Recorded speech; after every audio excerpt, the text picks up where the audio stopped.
ఏంటండి ఇటు బస్సు వేసుకొచ్చారు? ఎవరికి? బాధ్యతకి చాలా కష్టపడుతున్నారు. మీరు కూడా, మేము కూడా అక్కడ కష్టపడినట్టుగా అన్ని చోట్ల నుంచి భోజనాలు పట్టుకుని వెళ్తున్నారు. వాళ్ళకి ఈరోజు ఒక ముద్ద దొరికినా చాలు కదా. కింద కొట్ట మాట్లాడు. బాగా మునిగిపోయారని ఏదో ఒకటి చెప్పు. బాగా మునిగిపోయి ఉన్నాయిగా, మరి వాళ్ళకి ఇబ్బందులు ఉన్నారుగా.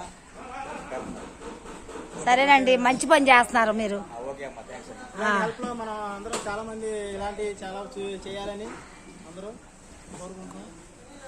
మనమే కాదు, చూసిన వాళ్ళందరూ కూడా హెల్ప్ చేయాలి. సరే, ఓకే. అందరూ చూస్తున్నారు కాబట్టి ప్రతి ఒక్కళ్ళు వరద బాధ్యతకి తప్పకుండా హెల్ప్ చేస్తారని మరీ మరీ కోరుకుంటున్నాము.